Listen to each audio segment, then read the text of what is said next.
दर्शकों नमस्कार, स्वागत है आपका 25 खबर पालघर में।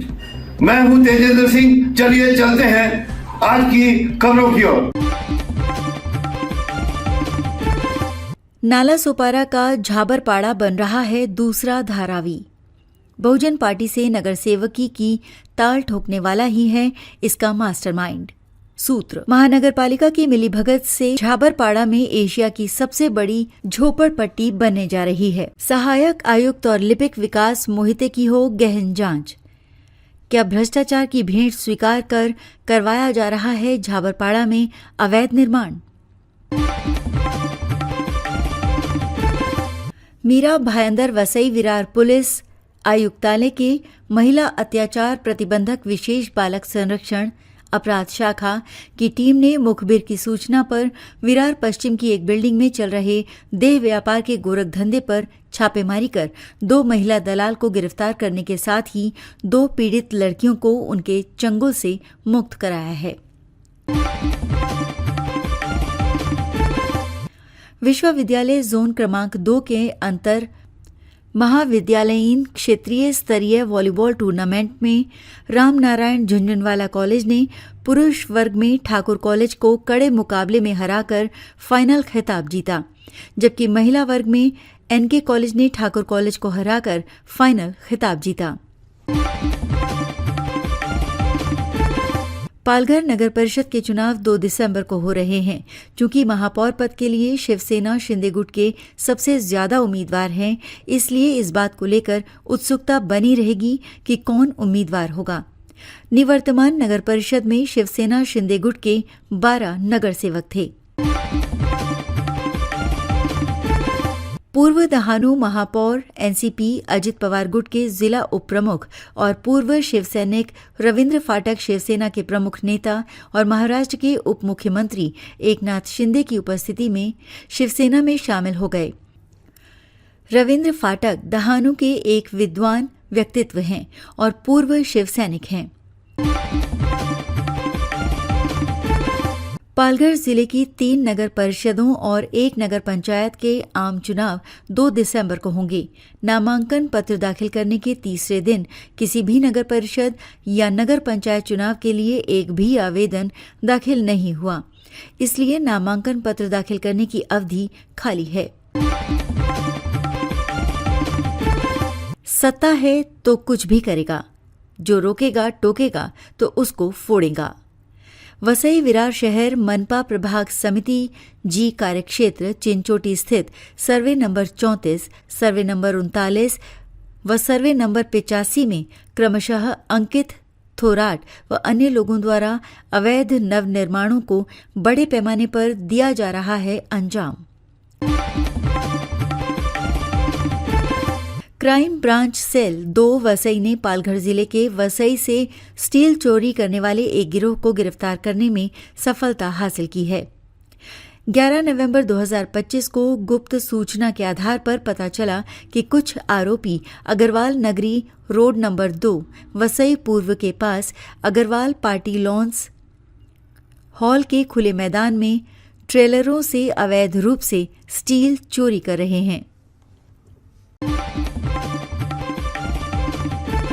मुंबई के बुनियादी ढांचे के विकास में एक और बड़ी छलांग लगाते हुए शहर के पहले ट्विन फ्लाईओवर के निर्माण ने रफ्तार पकड़ ली है। इस भव्य पुल का लगभग 35% काम पूरा हो चुका है और इसके पूरा होने की दिशा में काम तेजी से आगे बढ़ रहा है। महाराष्ट्र सरकार की माझी लाडकी बहन योजना के लिए ठाणे जिले से 25 जुलाई तक 14,65,876 आवेदन जमा हुए थे। इनमें से 14,41,798 आवेदन पात्र पाए गए हैं, वहीं 24,078 आवेदन अपात्र पाए गए हैं। बॉम्बे हाईकोर्ट ने कहा है कि मुंबई को इंटरनेशनल शहर बनाने के लिए सरकार के निकायों को 2011 के बाद के अवैध झोपड़ों के खिलाफ कार्रवाई करनी होगी। सरकार को इस मुद्दे पर प्रगतिशील सोच के साथ आगे बढ़ना होगा। देश के दिग्गज उद्योगपति गौतम अडानी और महाराष्ट्र के दिग्गज नेता शरद पवार की दोस्ती एक बार फिर सामने आई है।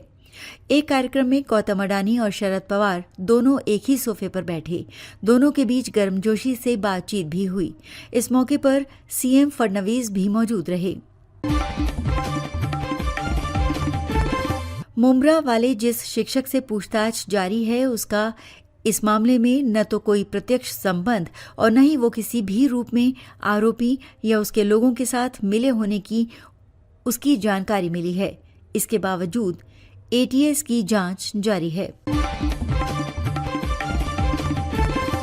देश के दिग्गज उद्योगपति दिल्ली में लाल किले के बेहद नजदीक कार में विस्फोट के बाद सुरक्षा एजेंसियां बेहद अलर्ट हैं। इस बीच घरेलू विमानन कंपनी इंडिगो को एक धमकी भरा मेल आने का खुलासा हुआ है। इसमें देश के 5 एयरपोर्ट को उड़ाने की धमकी दी गई है। इसके बाद इन एयरपोर्ट को हाई अलर्ट पर रखा गया है। दिल्ली कार ब्लास्ट केस की जांच में लखनऊ की रहने वाली डॉक्टर शाहीन को अरेस्ट किया गया है। शाहीन के पूर्व पति ने बताया कि 2013 में उनकी शादी क्यों टूट गई थी। जैश ए मोहम्मद के नेटवर्क से जुड़े होने के शक में अरेस्ट शाहीन ने तलाक के साथ दोनों बच्चों को भी छोड़ दिया था। बृहन्मुंबई नगर निगम मुंबई में 14 और 15 नवंबर को पानी की पाइपलाइनों के बड़े रखरखाव का काम करेगी, जिसके कारण कई इलाकों में 22 घंटे पानी की कटौती रहेगी। बीएमसी ने मुंबईकर से संभलकर पानी का इस्तेमाल करने की अपील की है। रखरखाव के काम में बीएमसी की तरफ 5 बड़े वॉल्वों को बदला जाएगा। महाराष्ट्र के सांगली में दलित महासंघ के अध्यक्ष उत्तम मोहिते की जन्मदिन मनाते समय चाकू और रॉड से हमला कर हत्या कर दी गई। हाथापाई के दौरान एक हमलावर की भी मौत हो गई। पुलिस ने हत्या का मामला दर्ज कर जांच शुरू कर दी है। 3 इडियट्स अब तक की सबसे बेहतरीन फिल्मों में से एक है। एक तरफ जहां हमें इसमें रैंचो, राजू और फरहान की अनोखी दोस्ती बहुत पसंद आई, वहीं एक और किरदार था जिसे फिल्म के ज्यादातर हिस्से में उतना ही पसंद किया गया। इस सपोर्टिंग एक्टर को दर्शकों ने बहुत प्यार दिया, जिसे मिलीमीटर कहकर पुकारा गया। ही-मैन धर्मेंद्र की तबीयत ठीक नहीं है। वो पिछले कुछ वक्त से अस्पताल में भर्ती थे और अब उन्हें डिस्चार्ज कर घर भेज दिया गया है। इसी बीच फिल्म मेकर करण जौहर ने पेपराजी पर गुस्सा निकाला है। शुक्रवार का दिन दर्शकों के लिए हमेशा कुछ खास लेकर आता है।